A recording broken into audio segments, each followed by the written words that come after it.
Wisconsin's most watched news starts now. Good Tuesday morning and welcome to the KOAM Morning News where it's 5 o'clock. I'm Michael Haislip. Coming up this half hour, if there's one thing 2020 is going to be remembered for, it's coronavirus. We'll look back at everything that's happened with the pandemic since it first appeared in Wuhan, China. And 2021 just a few days away. So for our something to talk about, yep, that time of year, asking if you have any New Year's resolutions. You can participate in our Insta poll. Go to komnewsnow.com/vote or log into our Facebook page, KOM News Now, and let us know what you're thinking about for 2021. One thing that we are keeping top of mind this morning is our travel conditions, as we've got a color-coded Skywatch storm tracker that includes everything from the majority of the 4 states receiving rain, but then up to the north, we're actually seeing some snow.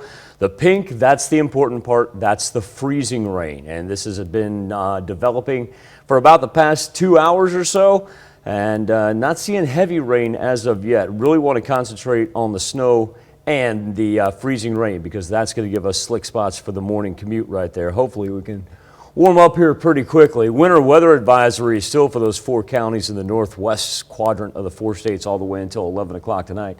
From the Freeman Health System sky camera, where it's remained rain for the time being, sitting at 37 degrees, wind chill right now of 29.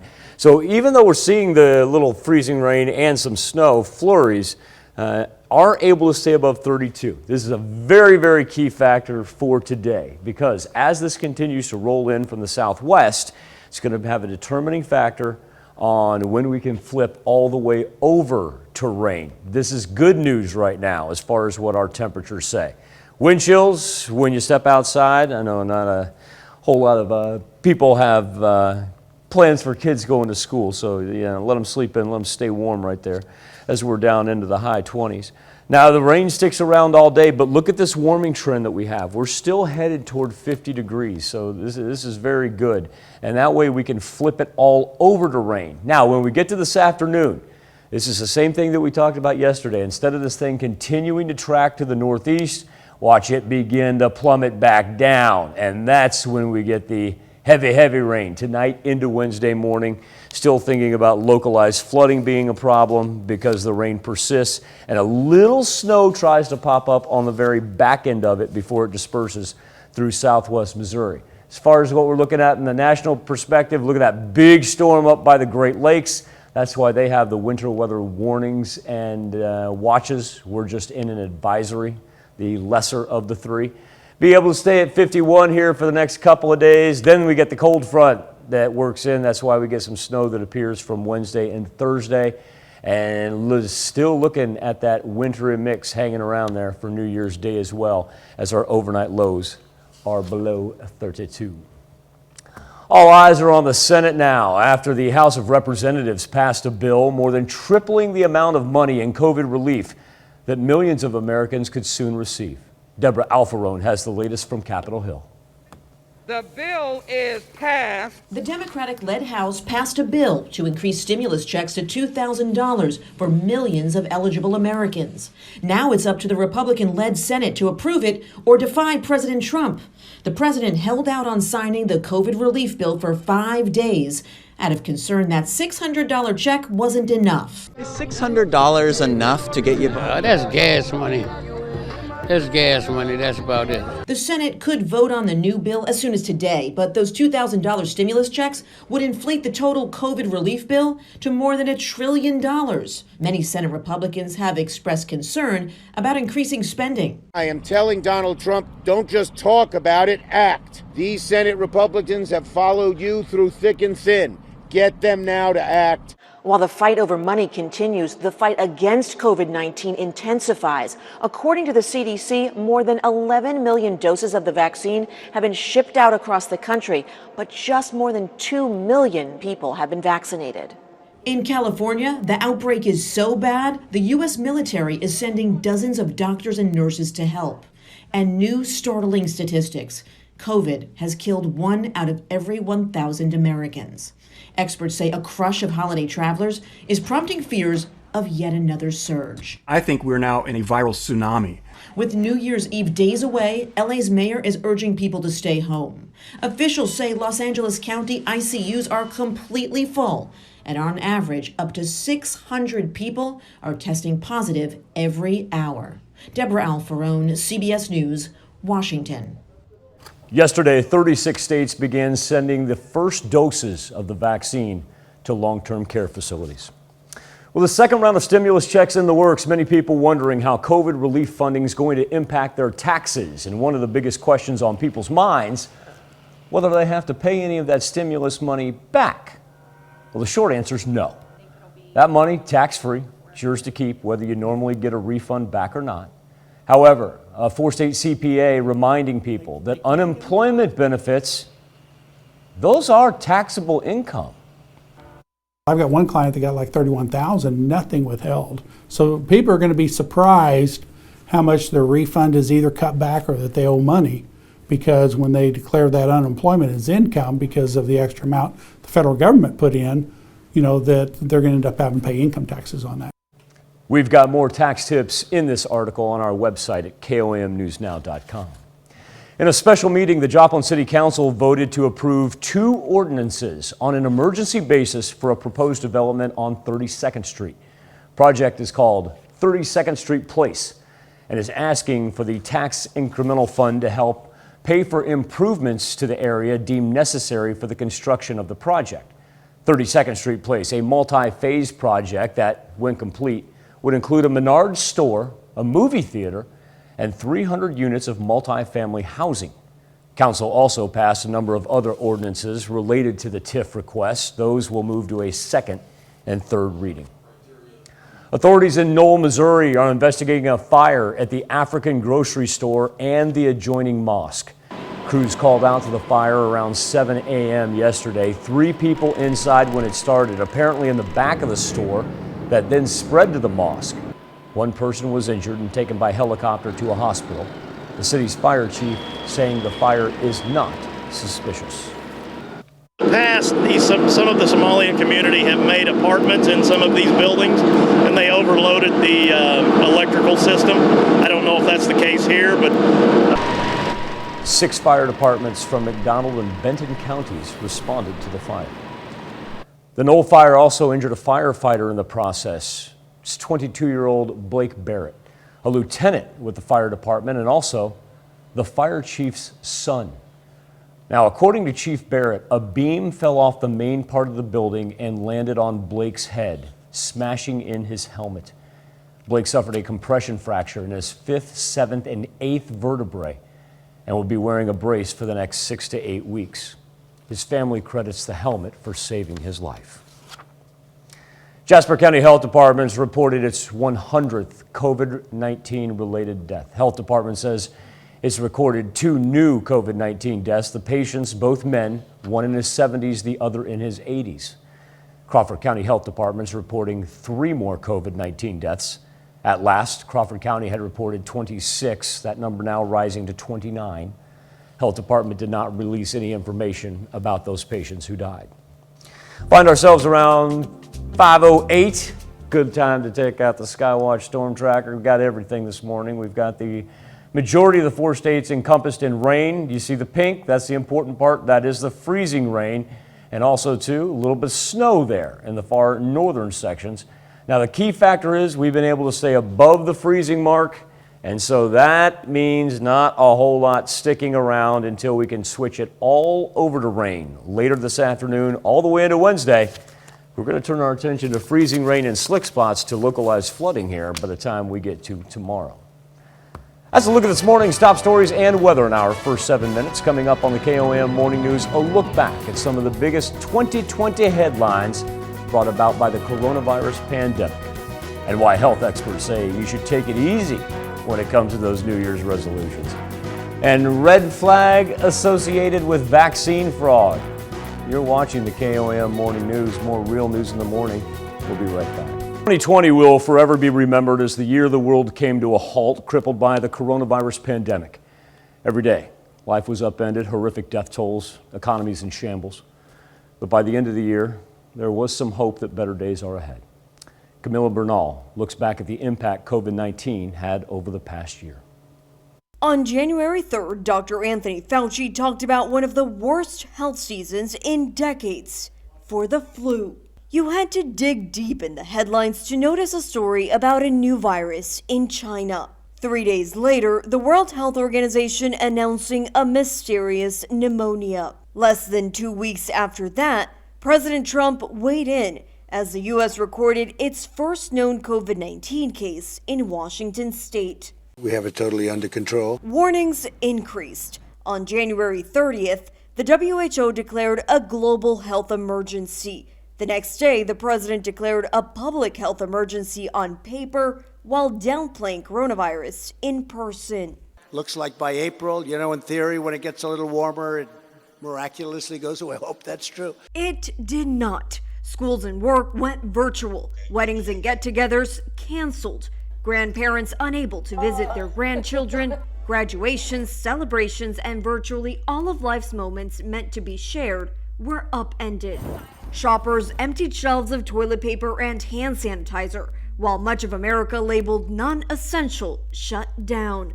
The first week or two, there was basically no traffic. I think we were making $100 a day. So it went to nothing. Unemployment surged. By May, 1 in 5 Americans had filed for unemployment benefits and food bank lines stretched for miles. The Dow dropped 34% in a month, with its worst day ever, March 16th. And Congress rushed back to Washington to pass the largest emergency aid package in history, $2 trillion. This will deliver urgently needed relief to our nation's families, workers, and businesses. On April 28, the U.S. reached 1 million cases. By December, that number soared to nearly 15, with over 300,000 deaths. In between, a pandemic turned political. People in Michigan protested stay-at-home orders, and masks, or lack thereof, spoke volumes. Spring break, summer bike rallies, fall holiday travel, all happened. But Dr. Anthony Fauci warned things had to change. We've got to hang together on this. We can make it turn around. We really can. President Trump tested positive for COVID-19 in October, and after a weekend in the hospital, he said everyone should get the treatment he did. You're going to get better. You're going to get better fast, just like I did. So again, a blessing in disguise. Good luck. The government's $10 billion Operation Warp Speed program aimed to get 300 million doses of vaccine developed and delivered in record time. In November, the first promising results for vaccines. Pfizer reporting 95% effectiveness, Moderna 94%, with more companies still at work. We can see the end of this pandemic. It's the beginning of the end. Now questions of who gets vaccinated when, and how to care for surging numbers of patients in the meantime. I'm Camila Bernal reporting. 3 former presidents say they will publicly receive the vaccine to show that it is safe, while the nation hopes for a new year gaining control of the coronavirus, which absolutely controlled 2020. Still to come on the KOAM Morning News, the latest after a Chinese journalist is put behind bars for reporting on her government's handling of the coronavirus, and a check on our 7-day forecast with the KOAM Morning News returns. About rolling up on 5:20, but I'll say it's a perfect time for a little weather on the 7th. Seeing everything on the old Skywatch storm tracker. Majority of the 4 states receiving the rain, but we do have some light snow up to the north, even some freezing rain up there in the far northwest. Heaviest rain just north of Chanute right here on the other side of Highway 400, everything progressing from southwest to northeast, at least at this juncture. Now that's going to change here as we progress through the day. Jesse, do me a favor, turn on that camera. I don't have a clock, bud. All right, so the fact of the matter is our temperature's not too bad. That means we can keep the majority of it as rain, but even with that being said, we do have winter weather advisories for our counties up there in the northwest. Oh, how about this? Lightning tracker just picked up a couple strikes along I-70. Not going to affect us, but do want to point that out right there. Everything's going to follow the jet stream. We'll keep our eyes on what formulates in Oklahoma, and this is an important factor, how close we are to the freezing point. Love that. 37's great. 37's wonderful. Even up here where we're seeing a little bit of the freezing rain come down, we're above 32. If we can keep it there, we're looking good. Now remember, we are going to have this transition over into all rain here this afternoon. We're going to turn our attention to slick spots from possible freezing rain to localized flooding as we push through into Wednesday. That's just the way we're going in 2020 here, is with a whole bunch of rain for the next couple of days. Big ones, next one's going to be Wednesday into Thursday as we slip below 32 once again. Turn our attention to the KOAM News Now Facebook page. That time again when people set lofty goals for the new year, but the stretch of the pandemic, some mental health experts suggest a new approach. Here's Mandy Gaither. Who would have known 2020 was going to test us all? While many resolve to do something new in the new year, 2021 may not be the best time to do that, according to Sophie Lazarus, psychologist with Ohio State's Wexner Medical Center. What happens is we set a really high bar January 1st and we don't meet it and we feel more discouraged. And especially now, we really just don't need that for ourselves. Especially as we say goodbye to a year full of pandemic stress. Lazarus says a reasonable resolution would be to simply try to take better care of ourselves. 3 ways to do that begin with shifting your perspective. Don't focus solely on your hardships. Trying to also bring into this scope of our attention things that we're grateful for, like maybe family, friends, our health, even just kind of a sunny day in the gloominess of winter. Next, take time away from technology. Put the phone away, put the computer away, focus on what you're doing. Really gives our mind a break, allows us to be in the present moment, also gives us a break from this constant barrage of things we need to worry about. Finally, be kind to yourself. Give ourselves the same grace that we would give someone that we really love and care about, and just kind of see how that affects our energy and our well-being. This year, you might just want to resolve to give yourself a break. For today's Health Minute, I'm Mandy Gaither. On the KOAM News Now Facebook page in our morning Insta poll, asking about your New Year's resolutions. You can log on to KOAMnewsnow.com/vote or check us out on Facebook. We'll get to your comments. Health Watch next.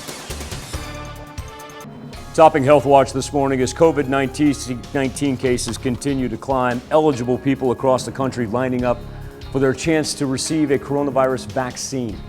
Krista Mayo with more on why some say they're not afraid of the new shots and how some local governments are trying to prevent vaccine fraud. This shot is the beginning of the end. Coronavirus vaccinations continuing across the country, providing hope to millions as thousands of hospital staff, nursing home residents, and first responders are rolling up their sleeves and getting their first doses. Some of these recipients recognizing the fast rate the vaccines were developed and approved, and although some understand why folks may have their reservations about getting the shot, many say they're excited to do their part to help end the pandemic. I get a flu vaccine and we get childhood vaccines and most people don't object to those, so why not this vaccine? I know it's relatively new and no history, but for the community. I want to protect the community. It's not about just me and what I want, it's about protecting everybody. I'm willing to do what it takes to move it along and to protect myself, my crew, my family. But as more vaccines become available, authorities say the risk of vaccine fraud grows. In New York, law enforcement are investigating one healthcare provider accused of wrongfully acquiring the vaccine and then allegedly giving it to folks not part of the state's distribution plan. Officials passing new legislation promising harsh punishment to anyone committing fraud. The provider could be fined up to $1 million. If you engage in fraud on this vaccine, we will remove your license to practice in the state of New York. So far, more than 9.5 million vaccines have been distributed across the country. This comes as experts are reporting more than 200,000 new cases each day. That is a look at some of today's top health stories as you're watching the KOAM Morning News. With it being 5:27, let's turn over to the Skywatch Storm Tracker, where we've got a little freezing rain and some snow coming down up in the northwestern section of the 4 states. That is, of course, where we have the winter weather advisories as well. Majority seeing rain for the most part. Then we actually turn back into snow as you head towards Springfield and the Ozarks. So the fact that we're above 32 degrees right now, key factor and hopefully we can just turn it over to rain a whole lot quicker than what they're going to see up to the north of us. But remember, after that, we're going to be talking about localized flooding as our rain will continue from Tuesday all the way into Wednesday. More KOAM Morning News right after this. The 4 states' most watched news starts now. Good Tuesday morning and welcome to the KOAM Morning News where it's 5:30. I'm Michael Haslett. Coming up this half hour, our Something to Talk About, New Year's resolutions. Want to know if you have any for 2021? You can not only log on to our Facebook page, but also take part in our Insta poll. Go to KOAMnewsnow.com/vote. 5:30 up straight. We're going to start with the Skywatch storm tracker because we've got everything to talk about, from rain to freezing rain to snow. Now, the freezing rain and snow staying up on the northwestern quadrant, but I tell you what, we got a good portion coming down. I'm going to zoom in right here in the Chanute area and then work up toward Eureka, because I tell you what, that's coming down at a real good clip. The snow has remained light. The freezing rain not able to stick as of yet. And keep monitoring Department of Transportation pages, and we're not seeing any reports come in of slick spots. But that doesn't mean we shouldn't slow down, because that winter weather advisory lasts all the way until 11. Now, here's the positive of it all. It is our temperatures. We're able to stay above 32 degrees. Yeah, of course it's cooler up in Iola, Fort Scott, and Nevada, because that's where we're seeing the snow up there to the north. But for the most part, let's try to keep it as rain as far as what it feels like. Wind chills in the high 20s. It's more important what the actual temperature is like as that precip comes down. Now, you notice we're going to be able to make it up into the 50s later on. And it'd be really nice if the rain would just keep on tracking out of our way. But instead, it's going to take a pause this afternoon. It gets a little windy, up into the 50s. That's not bad. But then look at this. Drops back down on us. And so we're going to go from talking about driving conditions this morning to localized flooding for not only tonight, but all the way through Wednesday as well, as that band just doesn't want to move out of our counties. Now we've got a cold front on the backside of Wednesday. Like I said, we've got a little bit of everything here to end 2020. Cold front on the backside going to present us with some Thursday snow into New Year's Day that's going to be chilly. And then finally, we can take a break over the weekend. Dave Sorek, one of our usual Facebook posters, asking for what would be a great day to take down the decorations. Might be Sunday. Might be Sunday. Give us a chance to dry out Saturday. It's going to be cool, but partly sunny skies and into the 40s on Sunday. On Monday night, the House of Representatives passed a bill that would increase coronavirus relief checks from $600 to $2,000, matching what President Trump has demanded. Just enough Republicans crossed the aisle Monday to get what's called the Caring for Americans with Supplemental Help Act of 2020. That's right, that's the entire name. Through the chamber. Now, because the measure was passed under suspension, that means it was fast-tracked without the ability to add amendments. It does need 2/3 of a vote, and it passed 275 to 134. Measure now moves to the Senate. That fate appears very uncertain. Well, the second round of stimulus checks in the works. Many taxpayers are wondering how all this COVID relief funding is going to impact their tax refund this year. Our own Kate Kelly spoke with a CPA in Joplin to find some answers to those tax questions. Taxes can be a headache, but this year it's even more complicated, with people coming across conflicting information about stimulus checks. I've seen articles that have said, yes, you're going to have to pay this back. I've seen articles that say, no, you don't. I've seen articles that say, this is it's a early advance on your 2020 tax return money that you would get back, but we don't usually get money back. So does that mean I'm going to have to pay it back? That's really my biggest concern. It's a concern for a lot of people, but it doesn't need to be. The stimulus checks are not taxable, don't have to be paid back, and shouldn't impact your refund, whether you needed the money or not. If someone got a payment and they weren't supposed to, they don't have to give that back, and they're not going to take away from them. But if somebody didn't get a payment, let's say somebody had a baby this last year, if they didn't get a payment and they were supposed to get one, because everything's reconciled based on your 2020 status. So if you were supposed to get money, then that will be added onto your refund. For small businesses, the Payroll Protection Program and loans fall under the same category, tax-free deductible expenses. It ended up not being based on need. So just like with the stimulus checks, they get to keep that money it becomes part of their cash flow and they can spend it for however they want to. Because it's not going to be any kind of requirement they pay it back. The first round of stimulus checks really helped out Sarah's family. Her husband was able to find a new job, and they're catching up on their bills. While the boat still has a hole in it, the bucket that we're bailing water with is at least bigger than the hole now. So there is light. I can't afford any more extra thousands of dollar payments, especially to a federal government that isn't as fiscally responsible as my 2-year-old. In Joplin, Kate Kelly, KOAM News.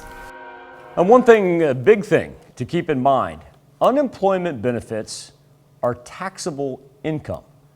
That means if you received unemployment benefits without withholding anything, you could end up with a much smaller return or actually have to pay money this year. So we've got more tax tips in this article. Go to KOAMnewsnow.com.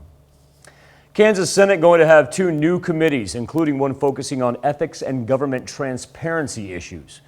Incoming Senate President Ty Masterson's appointment of new committee leaders for 2021 reflect turnover in the Republican supermajority's top leadership. Masterson, he's the incoming majority leader, Gene Sulentrop, and Vice President-elect Rick Wilburn, they're giving up committee chairmanships. Republicans will lead all committees, but 9 of the 14 chairs will be new. Masterson created a new Transparency and Ethics Committee instead of having the local government committee handle those issues. Masterson also created separate insurance and financial institution committees rather than having a single panel. A newly created Kansas House committee is going to focus also on water issues. It's the Water Committee. It's going to be led by Republican Representative Ron Hyland of Wamego. 2 people taken to a hospital following a fire at a grocery store and adjacent mosque in Knoll, Missouri. Call came in around 7 a.m. yesterday. The fire at the African grocery store on the 300 block of Main Street. The fire chief says 3 people were inside at the time, a firefighter and another person taken to a hospital. Investigators believe the fire started in the back of the store and then spread to the adjoining mosque. Fire chief says does not know the cause of the fire, but also says it does not appear to be suspicious. 6 fire departments from McDonald and Benton County responded to the fire. Also in Benton County, the parents of a 4-year-old murder victim now face charges. Mary and James Mast of Lincoln, Missouri, charged with felony child endangerment resulting in death. They're now in jail without bond. The couple's other children, a 2-year-old son and infant, were placed in protective custody. A 4-year-old girl was found dead at the family home on December 20th. Benton County Sheriff Eric Knox said the girl had been severely beaten and dunked by neighbors in an icy pond as part of what appeared to be a religious type episode. The 2 neighbors are charged with second-degree murder.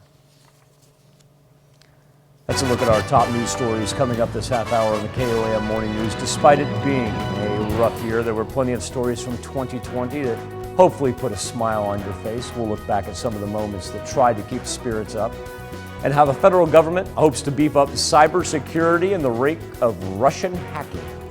5:37, 7-day forecast says, temperatures may be okay, but it's going to be a rainy one.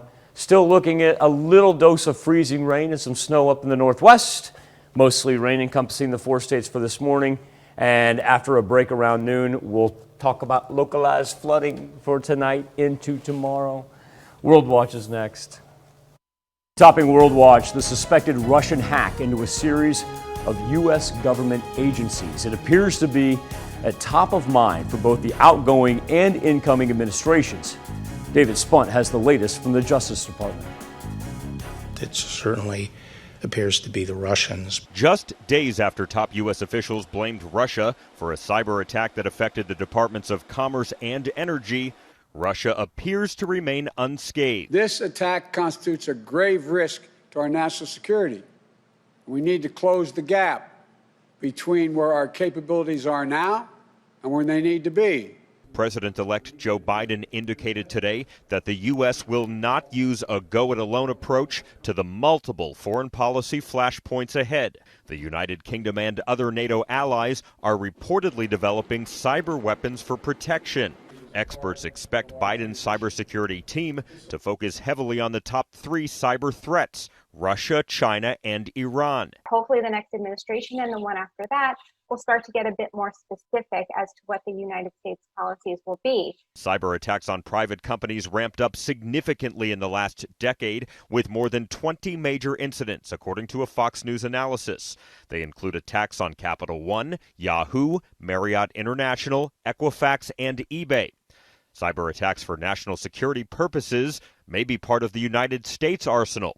In 2010, a computer worm called Stuxnet caused severe damage to the Iranian nuclear program. The United States has never taken responsibility for the attack. You can play defense as much as you want in terms of cybersecurity, but all it takes is one successful offensive measure for a nation-state actor to get in. In the middle of the pandemic, intelligence agencies were paying close attention to hospital systems to make sure foreign governments do not launch an attack online. Russian law enforcement has threatened to jail opposition politician Alexi Navalny if he does not show up for a court hearing Tuesday morning. Authorities say legal terms in a years-old case requires Navalny to attend in person in Moscow. Now here's the catch. Navalny's in Germany. That's because he's been receiving treatment following his poisoning in August with a nerve agent. The Russian Federal Penitentiary Service said in a statement that by staying in Germany, Navalny's violating the terms of his suspended sentence. The opposition politician believes this case is politically motivated. A journalist in China now in jail over her reporting on the coronavirus pandemic. 37-year-old Zhang Zan, sentenced Monday to 4 years in prison for her reporting on the COVID-19 outbreak in Wuhan, the epicenter of the pandemic. Chinese court claims she spread false information, gave interviews to foreign media, and disrupted public order in her coverage. Zhang was arrested in May during a tough nationwide censorship from the Chinese government to deflect criticism of its initial response to the outbreak. That's a look at some of your biggest headlines from around the world. Now let's go over to our Facebook page and talk New Year's resolutions. It is that time of year. And, it's probably, even though it's been an odd year, we want to know if you have any resolutions for 2021. We'll start with Guy Hansen. This is a good one. My resolve is to put my stimulus money in a safe place and continue my war against Formites and the mask. Happy New Year. Happy New Year, Guy. Dave Sorek says, one resolution I propose to my friends in the coin collecting hobby is spend the coins we have searched right away. If we pay exact change with coins at our drive-thru and car window purchases, we can eliminate the coin shortage that persists in some communities. That's an awesome idea, Dave. And also, too, Dave reminds us, tip well, my friends. John Shaw says, my New Year's resolution is to turn the channel ASAP. When the forecast for the weather is overall doom and gloom, the news keeps trying to drill into your head and will rot your brain. I don't blame you. And Michelle Pasini, there's our picture. Winter Luray, 7'15", 20 inches long. Welcome to the club, Winter Luray. Officially made you a member, my friend. I don't know if she wanted, Michelle, I don't know if she wanted in the club or not, but we just put her in the club. KOAM News Now Insta poll this morning.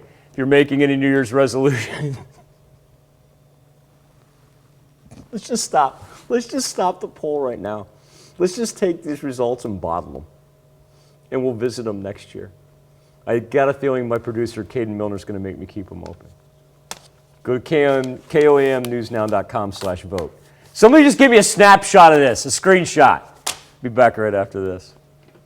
Or you head out the door.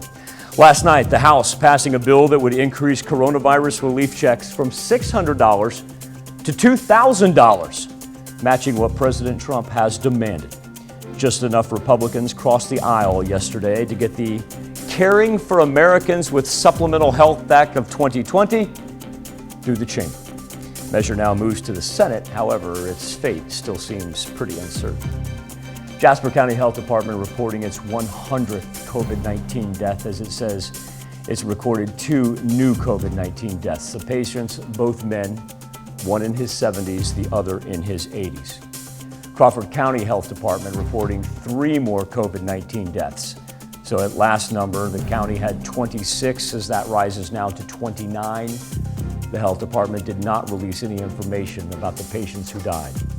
2 people taken to a hospital following a fire in Knoll, Missouri at a grocery store and adjacent mosque. Call came in yesterday morning. Fire chief says 3 people were inside, a firefighter and another person taken to a hospital.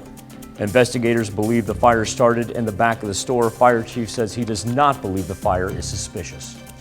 And the parents of a 4-year-old Benton County, Missouri murder victim are facing charges. Mary Mast and James Mast charged with felony child endangerment resulting in death. 4-year-old girl was found dead at the family home on December 20th. Police say she was severely beaten and dunked in an icy pond by neighbors as part of what appeared to be a religious-type episode. The 2 neighbors are charged with second-degree murder. That is a check of today's top headlines and news you need to know before you head out the door. And when you do, take that umbrella, because that's what we've got right now. A little freezing rain, a little light snow up to the north, and a whole bunch of rain there encompassing pretty much the rest of our counties. Now, as this thing progresses to the northeast, almost stalls out, holds its path, and then drops down on us. It's going to be a wet, wet Tuesday all the way into Wednesday morning. Maybe see a little snow emerge when we get to that cold front from Wednesday into Thursday, just in time for New Year's Eve. We'll be back with more KOAM Morning News right after this. 2020 may have been a dark year, but got to find those light moments. Jeannie Moose looks back at the most memorable oddball occurrences of 2020. 2020 was a roller coaster year, and a roller coaster with more downs than ups. At Belmont Park near San Diego, the passengers were stuffed animals to lighten the mood during maintenance runs, since no humans were allowed due to COVID. 3, 2, 1. The pandemic inspired ingenuity, be it the useless but satisfying mask launcher. Oh my God! Or the plastic hug time. Oh, I love you. That allowed a great-grandmother to hug her grandkids, featuring gloves normally used for examining the nether regions of livestock. Hormel tried to bring home the bacon with this marketing ploy, a mask with a scent of bacon. It was a year when weathermen and reporters got nabbed. If it is successful, guys. Very cool. Caught with their pants off, working from home. And a soap opera actor had to make out with a mannequin. The lack of play dates during the pandemic made for strange bedfellows. 2-year-old Theo Brady became inseparable from his bony buddy Benny, but Mom said after Halloween, "We're gonna try to put him away." Yeah, well, Benny's still there, though he did break in too. Fortunately, 6-month-old Rich Humphreys is intact after making news as one of the world's youngest water skiers. And magician David Blaine reached new heights. Wow. Suspended from 52 helium balloons at an altitude almost 5 miles up. He released, parachuting to Earth on a perfect touchdown. More of a fumble was this botched art restoration in Spain dubbed Potato Head of Valencia. It's Mr. Potato Head. Animals were a scream in 2020. Chico the parrot at a zoo in England parroted Beyonce's hit.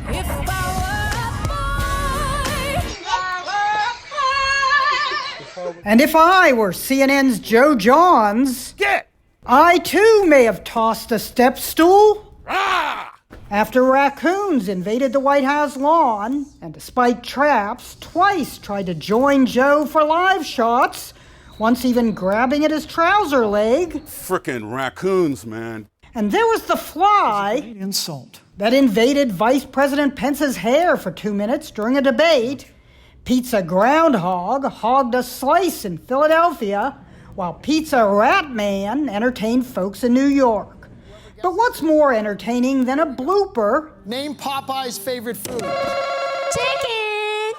Yves Dubois may have blown the answer. Spinach, Jerry. But the fast food chain Popeyes gave her a $10,000 check because they said they thought her answer was right. It was our favorite game show blunder of 2020. A year when we could all have used a spinach pick-me-up. I don't laugh too much on there. That was pretty good right there. Gee, Mose is the best. All right, let's come back. Let's update Skywatch Storm Tracker right after this. Here's where we stand right now. Everything from some snow to freezing rain indicated in pink to the majority of the 4 states in rain. Temperature staying above freezing, so it should flip over to rain here by the time we get to mid-morning. We'll be back right after this.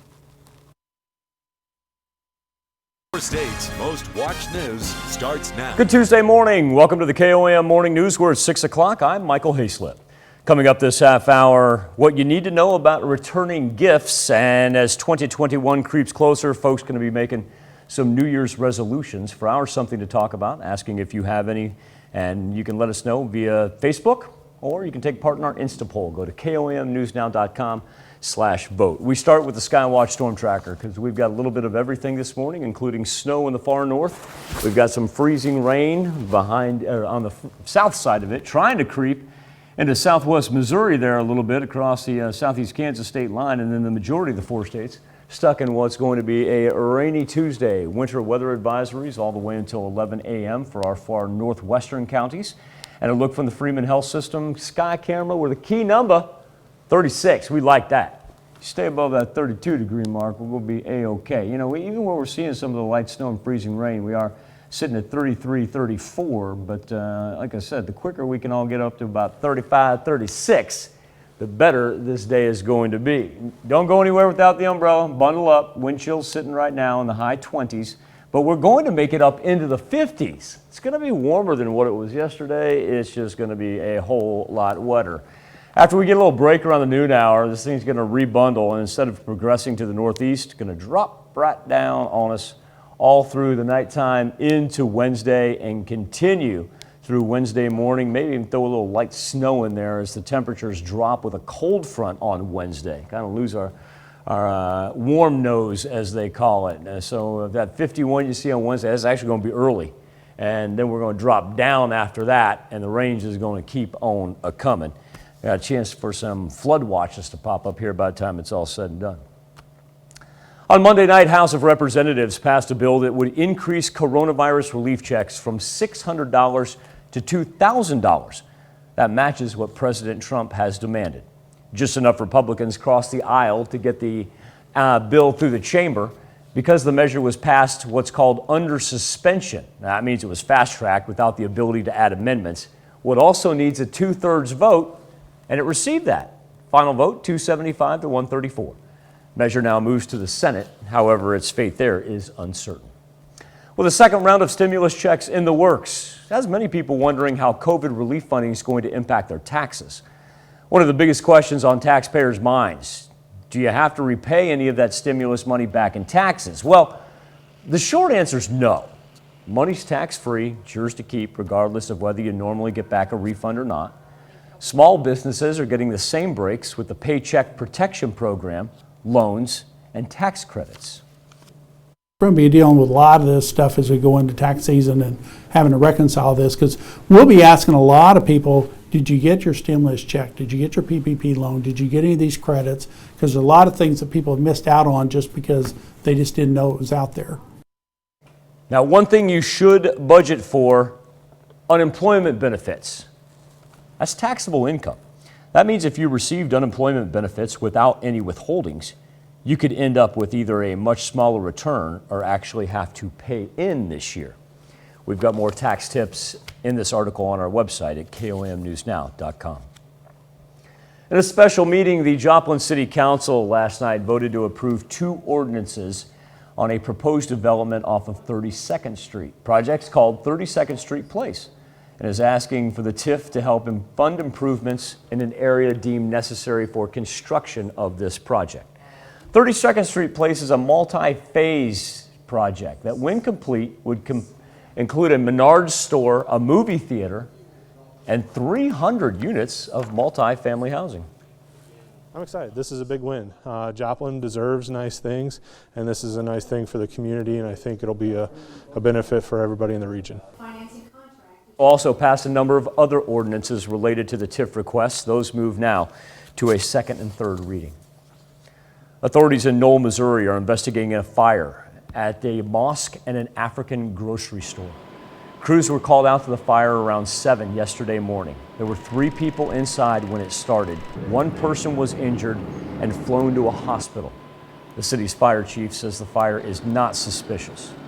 Now, 1 Knoll firefighter was also taken to the hospital with serious injuries, but his family says his life was saved because of his helmet. KOAM's Caitlin Shive has his story. The Barrett family has firefighting in their blood. So when the fire at the Knoll African grocery store and mosque broke out Monday morning, all hands were on deck. The boys are always, hustling out for fires or car wrecks or whatever. And so didn't think too awfully much about it, just listened to the radio. And then I caught some Facebook Live from in town and realized how big it was. Mandy Barrett is the president of the Knoll Fire Department Auxiliary, while her husband Brandon is the fire chief. Her 22-year-old Blake is a lieutenant, and her 12-year-old Briar is a cadet. It turned into listening to the radio and hearing Blake make entry into the fire, and Brandon, giving directions and whatnot. But then Brandon called me. I don't even know what time it was. A call no mother wants to hear, as Chief Barrett let her know that Blake had been injured. That was my first. I've just got to get there. I've got to see it with my own eyes that, Blake is talking and fine. And, he did not enjoy being on that stretcher, I'll tell you. What had happened was one of the beams across the window or the door over here on the main building had fallen. It struck him right in the top of his helmet, mashed his helmet. Pretty much it saved his life. Blake has a thoracic compression fracture in his 5th, 7th, and 8th vertebrae and will wear a brace for the next 6 to 8 weeks, an injury that could have been worse without the protection of his helmet.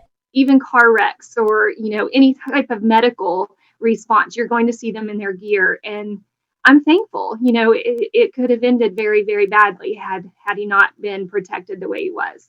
In Knoll, Caitlin Shive, KOAM News. Now, the Barretts and all of us wish him a speedy recovery, as Blake is set to start the police academy January 17th.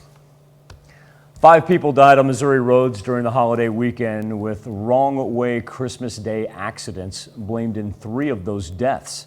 The counting period began Thursday night, ended on Sunday. 2 people died Friday in a wrong-way crash on I-470 in Jackson County. Another wrong-way wreck killed a man in St. Charles County on Friday. A 14-year-old passenger died in a wreck Thursday, and a 56-year-old woman died Sunday when her car left a roadway in Cole County. With it being 6:07, we go back to the Skywatch storm tracker. Not a whole lot of movement. We haven't seen a whole lot of southerly push with the snow and the freezing rain. It's been light freezing rain. Haven't had any reports as far as travel concerns for the Department of Transportation, so that's great news right there. Whole lot of rain, of course, and future track will show us the rain is not going to go anywhere. It's going to hang around, push right back through us from Tuesday into Wednesday. And Wednesday, we got a cold front. The temperature's going to drop down. That's why we might see a little snow right there just on the top side of that band of rain before it's all said and done. Temperatures as we head into the new year, chilly, and it's going to be wet. That is a look at this morning's top stories and weather in our first 7 minutes. Coming up on the KOAM Morning News. From brick and mortar stores to online shopping, we're going to check out the do's and don'ts of making returns and how CVS and Walgreens are gearing up to distribute COVID-19 vaccines to Missouri nursing homes. Also, a Denver bar keeping in business with rare brews. No, it's not too early. You're watching the KOAM Morning News. More real news in the morning. We'll be right back. In Money Watch this morning, all 3 major indexes closed at record highs after President Trump signed the $900 billion coronavirus relief bill. Some of the hardest hit sectors during the pandemic saw the biggest surges, including restaurants, airlines, and cruise operators. The Dow closed up 204 points, the Nasdaq gained 94, and the S&P 500 added 32. A Denver bar owner desperate to keep his bar afloat amid a desolate business climate is tapping into a local thirst for the unique and rare, and he's hoping to outlast the coronavirus pandemic one day at a time. Ashley Michaels has the story.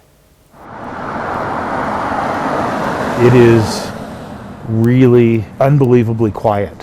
When you are walking outside, when you're walking down the street, you don't pass very many people. And that pandemic void is spilling over into places that should be packed. The Falling Rock Tap House has been here since June of 1997. He's now just hoping to keep it that way. It's really tough to watch a quarter century of your life slowly get kind of flushed down the drain. He started this tap house with his brothers to cater to craft beer lovers. Fortunately, we're allowed to sell beer to go. Unfortunately, it hasn't been a huge hit, but they have a secret menu that just may be. We have just probably a couple thousand bottles of beer that are vintage. Very rare, highly sought after stuff. This stuff here, they stopped making this in 2008. All of it's now for sale. Some of these beers are probably some of the last beers of their kind. Imperial stouts, barley wines, and big sours. They age really beautifully. Bottles you can't find anywhere else. This is probably one of the last beer cellars in the United States of its size, and I don't think we'll ever replace it. He says selling off the prized collection is, of course, bittersweet. It's not doing me as much good as this place being open. So far, though, it's paying off. What we've sold so far will, give us at least 6 more weeks of life, and if we can sell the whole collection off, that'll probably give us closer to 4 or 5 months where we can hopefully survive through this thing. And that hope, he says, is better than his hops. Well, some notable beers in the collection come from breweries from England and Belgium too, and brewmasters visit the tap house every year during Denver's Great American Beer Festival. The FAA says new rules will allow small drones to fly over people at night that helps clear the way for unmanned aerial vehicles to be used to deliver packages. Several big companies, including UPS, Amazon, and Walmart, have tested deliveries via drone. Among the requirements that'll help address security concerns, the drones will have to be outfitted with what's called remote ID technology, so they can be identified from the ground, and anti-collision lights. The new rules are expected to take effect in March. That's it for Money Watch. Let's check in with Michael for our Something to Talk About. Thank you, Jesse. KOAM News Now Facebook page and our morning Insta poll. Lofty goals for the new year. That's right. It's all about New Year's resolutions. We're going to kick our comments off with Becky Mangarelli. Becky says, I'm not a big fan of making resolutions. Figure if I need to change something about myself, why wait for a new year? Kimberly Wright says she wants to spend more time with my family and be grateful for all my blessings. James Jacobs, nothing big this year, just be thankful, make the most out of every new day. Love everyone there at KOAM. Keep up the good work, guys. James, thank you very much. Club member. Remember, Rick, we got a new club member, too, this morning. Rick Norton says, not much on these New Year's resolutions. Try to do all the right things throughout the year. Good morning, KOAM crew in Pittsburgh. Good morning, Rick. And Rocky Cunningham. Quit smoking, drinking, cussing. Nah, I just want to keep coming up with clever, thoughtful, and or insightful comments from my KOAM fam and friends. Come on, man. You know the thing. Well played, Rocky. Well played. Hey, you keep coming up with them. I'll keep reading them, man. We'll do the same thing for 2021. KOAM News Now Insta poll this morning. Jesse, you missed it. You missed it earlier. See what I did there? It's not bad. Earlier it was 100% no. You changing the tides? Nah, I wanted to close the poll and keep it at 100% no. Caden wouldn't let me though. He's like, no. KOAMnewsnow.com/votes. I mean, 82% like, nah. Wait, we're just trying to get to 2021. We'll be right back after this. Just past 6:17 on this Tuesday morning. 4/100ths of an inch recorded at Joplin Regional Airport so far. We're going to cruise past that number and finally begin to grow our monthly total of precipitation as we've got widespread rain. The important factor is, though, the pink being the freezing rain, even a little sleet and some snow up in the far north right there. Haven't seen a whole lot of intrusion into southwest Missouri as far as the freezing rain goes, but need everybody be apprised when you're up in that area or if you're headed up that way. Give you an idea just how it's tracking right now from the southwest up to the northeast, but it's going to be interesting because this thing's going to stall out over us and then drop back down. But because our temperatures aren't too bad, we're going to be able to keep the majority of it as rain. From the Freeman Health System sky camera, sitting right now at 36 degrees. Yeah, a little bit of a wind chill in effect, but this is the key factor right here, the actual temperatures. Even where we're seeing the freezing rain and snow, not going to stick around as we're sitting 33, 34 degrees up there. Shift in the winds, that's been the key factor. Eventually it'll work in from the southeast and feed us some warmer temperatures today, a little warm nose as they call it. A little bit blustery there, 17 miles per hour in Chanute. So we're going to make it up into the 50s this afternoon, but the key factor is after that small break at the noon hour, watch the rain stall over us and then drop back down. And so we're going to be talking about localized flooding from Tuesday evening into Wednesday. Cold front then for Wednesday as our temperatures top out early and then drop down below freezing overnight, and only the 30s and 40s there to end 2020 and start 2021. Jesse? While most shop owners and CEOs love seeing their biggest sales numbers during the holiday season, they know it's not the last time they'll see every product that they sell. And while all of the stores go through their own version of a holiday gift return mania, there's a few things you can do to make the process easier. So maybe you didn't like the gift, or maybe it just wasn't in your size. But if you're going to be returning it, there's a few things to keep in mind. First and foremost, know the store's policy. Stores like Vintage Stock and Big Lots have a 30-day return window, while Academy Sports issues a refund within 60 days. And stores like Lowe's, Target, and Macy's will accept most items within 90 days. Some places have special holiday return deadlines. For example, Best Buy extended their return period to January 16th for any items purchased between October 13th and the end of the year, not including holiday products like Christmas decorations, major appliances, and items requiring a contract like a cell phone. Amazon has a similar holiday policy, with most items shipped between October 1st and December 31st, returnable through January 31st. And Walmart is also offering an extended time frame for most items purchased between October 16th and December 25th, and offers a method of returning items purchased online without leaving your house. Now, I know that's a lot to take in, and while these all sound friendly and inviting, they do have their fine print, and that's where taking care of the little things can make the biggest difference when you step up to the counter. Along with the original receipt, hold on to the original packaging as well. The easier it is for them to resell, the better shape you'll be in. Just don't wait too long, or those footy pajamas might start to grow on you. We'll have those policies listed on our morning show page at KOAMnewsnow.com. We'll be right back after this. Topping Health Watch this morning, CVS and Walgreens are mobilizing a vaccination effort in the state of Missouri. With almost 600 nursing and assisted living facilities across the state choosing CVS as their COVID-19 vaccine partner, Francis Lynn talked to a few nursing homes and assisted living facilities in Springfield and found the number of people willing to take the vaccine is very high. We're probably in the 90%. Well, at this point, I would say over 90%. We have 100% participation in our memory care building, and we have a 95% participation in our assisted living building. Well, I'm encouraged to hear that as many as 90% are willing to take it. In the early stages of this pandemic in New York, 43% of the deaths were from nursing home and long-term care facilities. CoxHealth CEO Steve Edwards says hearing so many residents want to take the vaccine will relieve a lot of healthcare workers. And then our highest risk population is nursing home and long-term care.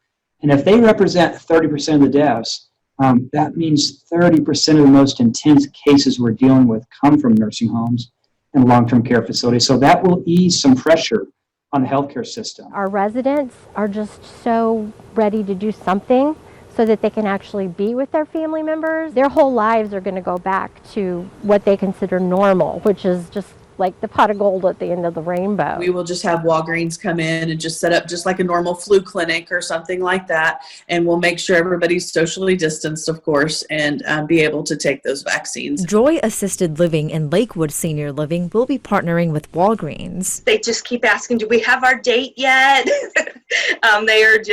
They are ready, and it gives them hope that there is a light at the end of this tunnel. And Fremont Senior Living is not sure if they're partnering with CVS or Walgreens yet. All three facilities don't have an exact date of vaccination, but they tell me the residents are just ready to put an end to the pain of not seeing their families. If everything stayed on schedule, if, the supply came in like it was supposed to, if their timeline could work and they could stick on that, it could be as soon as the middle of January. They have lived long, great lives.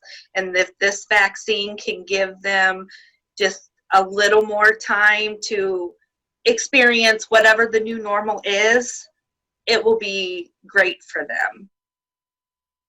Under the CVS program, approximately 100,000 Missourians will be vaccinated, and Cox Health also updated their numbers. They have vaccinated 4,000 employees as of yesterday and are expected to vaccinate 7,000 by the end of this week. That's a look at some of today's top health stories. You're watching the KOAM Morning News. Jesse, I'm over here looking at the Kansas City Scout traffic cameras. That snow up in Kansas City is coming down sideways right now. It is something else up there. We're kind of looking out. I mean, even the fact that we're seeing some freezing rain and freezing drizzle and even some light snow up to the north right there. The majority of it has remained as rain, and luckily we're sitting at about 34, 35 degrees.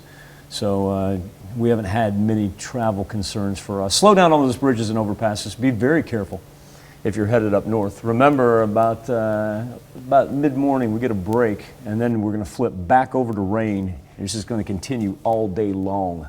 Be back right after this. 4 States' most watched news starts now. Good morning and welcome to the KOAM Morning News. It is 6:30. I'm Jesse Irwin. Coming up this half hour, Nashville police released body cam footage from the Christmas Day explosion. We'll have that video for you, plus something to talk about on the KOAM News Now Facebook page. We're asking if you have any New Year's resolutions. So far, 82%, I think maybe even more at this point, Michael, saying they do not have them. But regardless, let us know what you think. But let's check in with Michael. Travel impacts relatively limited. Do want everybody to be careful when you get around, let's call Chanute or Dividing Area, even though we're picking up mostly rain right there. You head up toward Iola, you work up toward Yates Center, Eureka. Even Fort Scott on 69 right there. We do have some freezing rain, and I'm thinking about 69 in particular with the number of bridges and overpasses that you have there.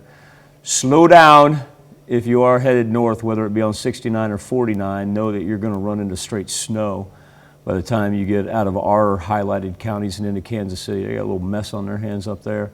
Rain for the most part for the majority of the 4 states. And remember, we still have that winter weather advisory running all the way through 11 a.m. Freeman Health System Sky Camera, this is a key factor right here, 36 degrees. That's a good thing. That's a great thing.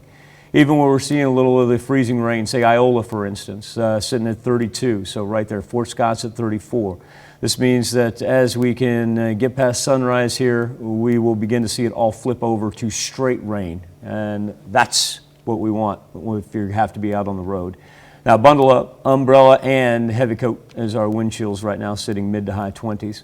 We're going to make it up into the 50s. Temperature's not going to be too bad today. Just the fact that the rain's not going to stop. Get a little break, and then we're going to say, all right, enough of that direction. Let's go this direction. And so we'll pay attention to actually the possibility of some flooding. We're talking 2 to 3 inches here from today into the beginning of 2021. So it's going to be warmer tomorrow morning at this time? No. No. Your top temperature tomorrow is going to be at midnight. So we're looking at a different... You bet get up 12:01, look at that thermometer and say, that's as warm as we're going to get today. And what's that going to do to our wintry mix? Everything really is going to want to push out to the southeast, and so your cold front's going to slip in from the northwest. So as the rain pushes down, it's able to stay as rain with everything up here beginning to freeze first. Now as it pushes, I'm not going to be surprised if we don't... Here, let me show you. I'll break this down from a fundamental standpoint in the words of Kenny Powers. So, as this pushes down the southeast, I'm not going to be surprised if we don't see a little light snow right here Wednesday morning. But I think we're just talking about, flakes, little to no accumulation. Right. And then because this thing keeps on dropping to the southeast, even though we get colder, the precipit's going to drop down into central Arkansas. All right. Well, then I guess we gotta see how it keeps dropping and dropping. Yeah, right. It's not stopping. At what point does it stop? It doesn't. It stretches from the Rio Grande to the Great Lakes. Okay. All right. We're just gonna. It's impressive in nature. It is an impressive switch. Yeah. Yeah. All right. Thank you, Michael, for explaining that. Appreciate the breakdown. Well, on Monday night, the House passed a bill that would increase coronavirus relief checks from $600 to $2,000, matching what President Trump has demanded. Just enough Republicans crossed the aisle Monday to get the Caring for Americans with Supplemental Help Act of 2020 through the chamber. Because the measure was passed under suspension, meaning fast-tracked without the ability to add amendments, it needed a 2/3 vote. It passed 275 to 134. The measure now moves to the Senate, where its fate is uncertain. With the second round of those stimulus checks in the works, many people are wondering if COVID relief funding will impact their taxes. One of the biggest questions on people's minds is whether they have to pay any of that stimulus money back. The short answer is no. That money is tax-free and yours to keep whether you normally get back a refund or not. However, unemployment benefits are taxable income. The Crawford County Health Department is reporting 3 more COVID-19 deaths. At last report, the county had 26 deaths. That number has now risen to 29. The health department did not release any information about the patients who died. Authorities in Knoll, Missouri are investigating a fire at the African grocery store in the adjoining mosque. Crews were called out to the fire at around 7 yesterday morning. 3 people were inside when the fire started, apparently in the back of the store, and then spread to the mosque. 1 person was injured and taken by helicopter to the hospital. The city's fire chief says the fire isn't suspicious. The Knoll fire also injured a firefighter in the process. 22-year-old Blake Barrett is a lieutenant with the fire department and is also the fire chief's son. According to Chief Barrett, a beam fell off the main part of the building and landed on Blake's head, smashing in his helmet. Blake suffered a compression fracture in his 5th, 7th, and 9th vertebrae and will have to wear a brace for the next 6 to 8 weeks. His family credits the helmet for saving his life. Even car wrecks or, any type of medical response, you're going to see them in their gear. And I'm thankful, it could have ended very, very badly had he not been protected the way he was. Well, they are hoping for a speedy recovery as Blake is set to attend Police Academy January 17th. The Kansas City Fire Department battles an apartment fire overnight. According to one of its battalion chiefs, the call came in at 8 p.m. 2 people were trapped on a 3rd-floor balcony. One of those people jumped. Crews raised a ladder to help the other person down safely. 6 ambulances responded, and 2 people were taken to the hospital for minor injuries, including the person who jumped.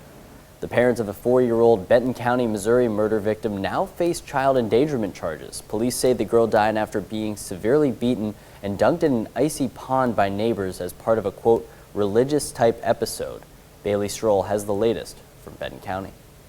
Law enforcement works off of facts, and the facts that we have are that a little girl died at the hands of Ethan and Courtney, and mom and dad stood by and watched it happen, as well as mom actually participated in some of it, which is, she's charged appropriately according to Missouri state statutes. Court documents say the 4-year-old girl died after being beaten and forced into a pond. The parents telling deputies God was speaking through Courtney Almond. The mother, Mary Mass, says Courtney and Ethan told her they wouldn't do this to a little girl. They would only do this to a demon because she was just like her.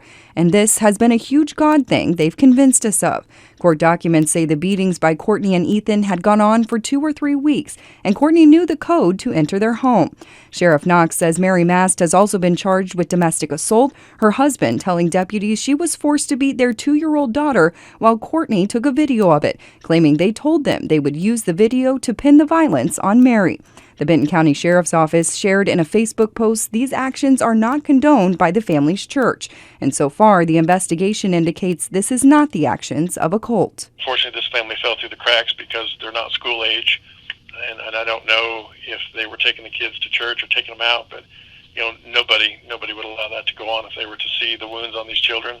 Again, when I talk to church elders and other people throughout the community, they all are just as outraged as the rest of the community, and they also want justice. The investigation is still underway, and more charges could be possible after the autopsy report comes back. The OSBI is looking into the death of an inmate who died after a fight with another inmate at the Potomac County Jail. The OSBI says a felony assault charge has been filed against 22-year-old Caleb Bourne, and that additional charges are possible. Investigators say 42-year-old Billy Joe Johnson was severely injured after an altercation with Bourne earlier this month and died last weekend from his injuries. Bourne is in custody, awaiting trial on a dozen charges related to the kidnapping and killing of a 70-year-old woman in 2017. That's a look at your top news stories. Coming up this half hour on the KOAM Morning News, newly released body cam footage shows the moment before a bomb exploded in Nashville Christmas Day. The latest on the investigation.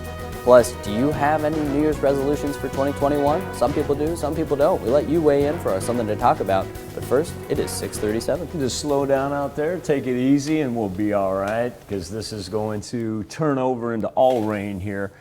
And say next 3 or 4 hours. Watch your bridges and your overpasses. Remember, it's going to rain pretty much all evening and night and into Wednesday. So if you got anything that floods around your house, let's actually get more prepared for it than the wintry precip. We'll be back with Nation Watch next. Topping Nation Watch this morning, days after a Christmas Day explosion rocked downtown Nashville, investigators are still searching for a motive. Officials say the man responsible was killed in the blast. As Melissa Rainey reports, new video shows officers near the blast site minutes before the explosion. Newly released body cam footage shows the tense moments ahead of the Christmas Day blast in Nashville, with officers getting dangerously close to an RV that was moments from exploding. When the bomb goes off, officers run toward the scene, warning people in the area to get out. Where's your car? Okay, go to your car. What's going on? Cleanup efforts continued Monday, with investigators combing through debris scattered on the street, searching for any answers as to why this happened. The blast injured at least 8 people and damaged more than 40 buildings in downtown Nashville. It's unreal. It's something that you don't prepare for or even think about, and especially on Christmas Day. Authorities say 63-year-old Anthony Quinn Warner was behind the bombing, and he died in the explosion. Officials refuse to speculate on a motive. We're still following leads, but right now there is no indication that any other persons were involved. A neighbor says Warner was a loner. They spoke just 4 days before the bombing. I asked him, is Santa going to bring you anything good for Christmas?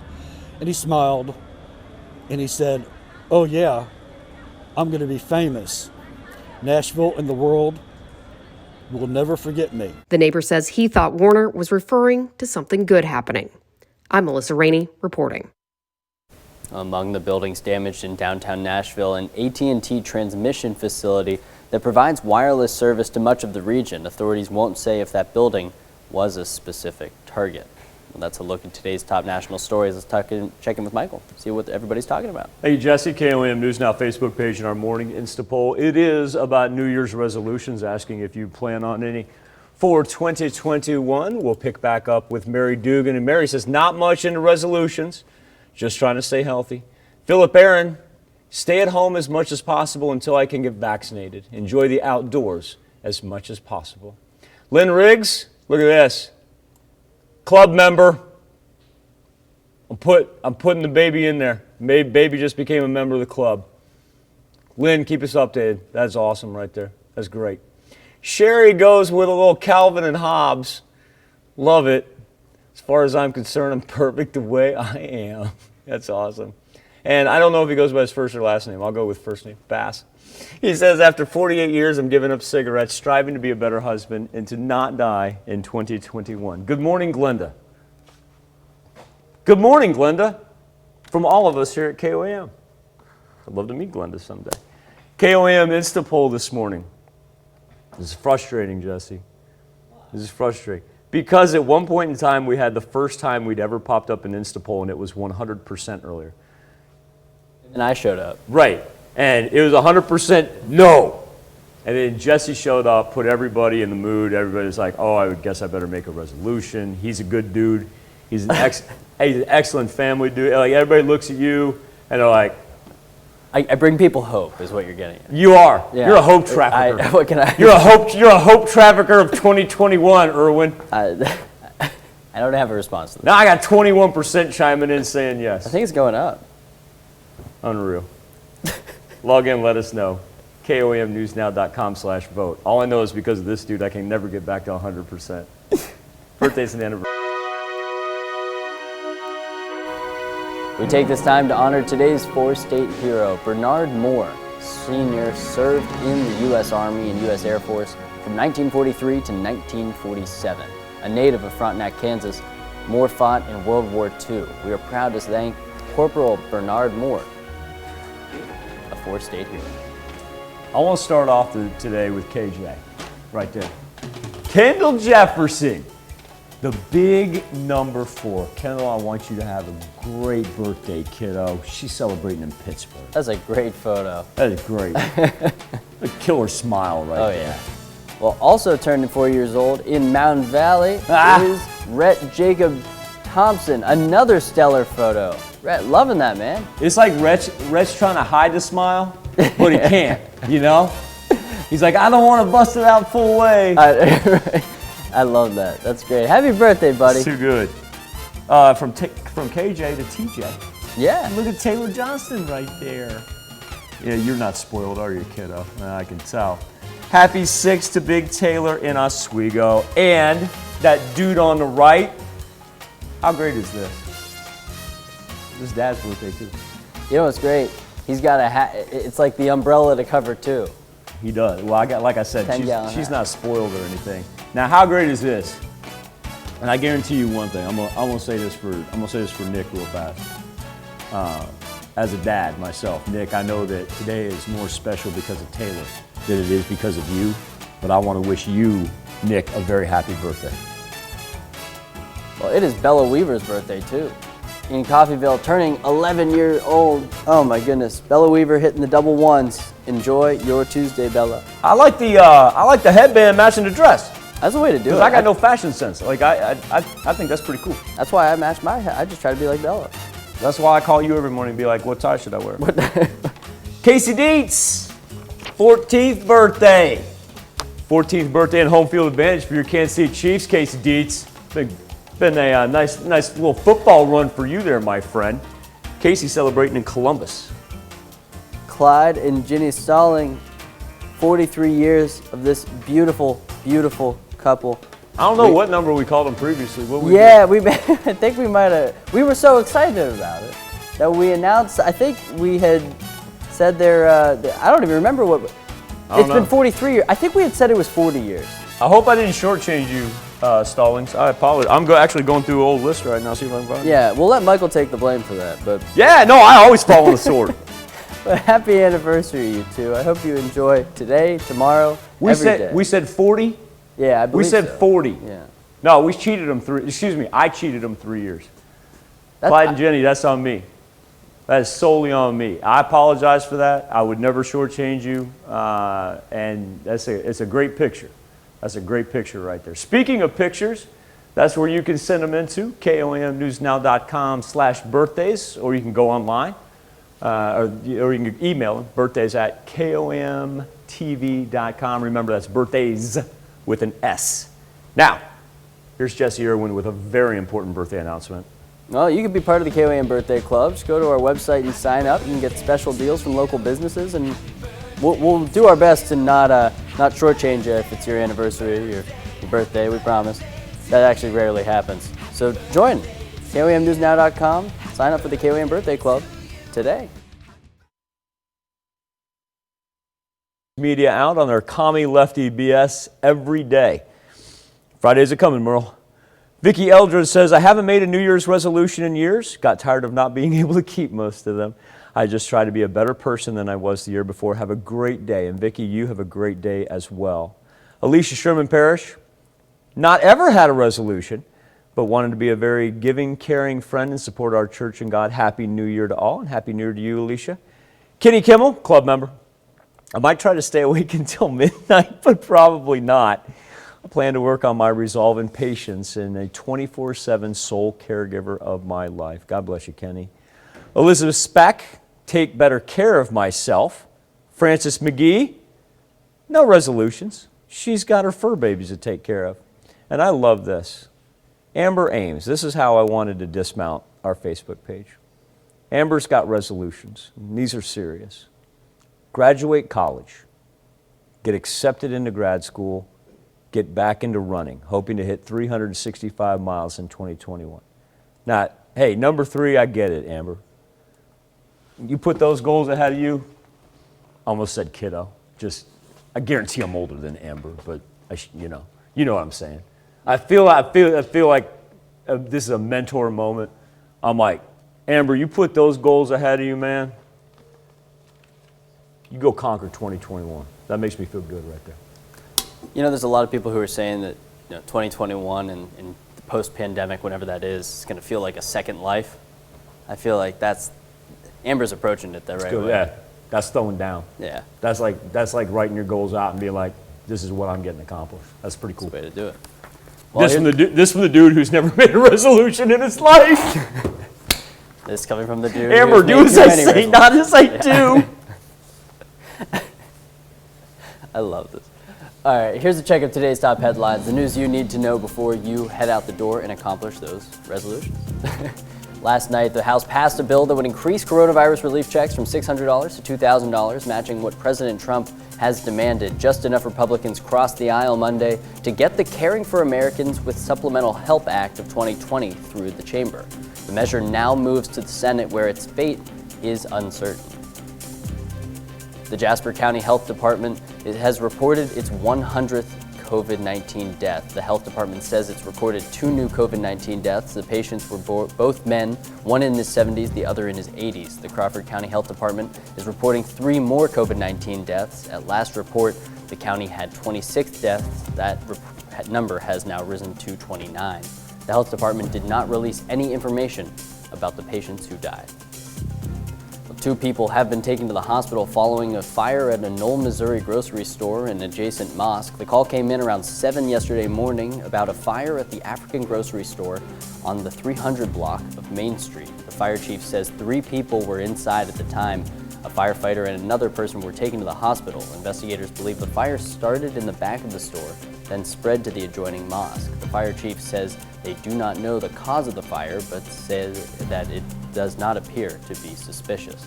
That's a check of today's top headlines, the news you need to know before you head out the door. Yeah, I mean, the rain and freezing rain are one thing, but luckily we're able to stay above freezing. We're not getting any travel impacts reported. But this wind is starting to pick up as well, and it's going to be a chilly, chilly morning. Now remember, we're going to get a mid-morning afternoon break, but then it's going to drop back down on us. By the time we get into 2021, we're looking at 2 to 3 inches of additional accumulation. I want to thank you all for joining us here on the KOAM Morning News. Have a great, safe Tuesday. We'll do this all again tomorrow morning. We'll see you over on Fox 14.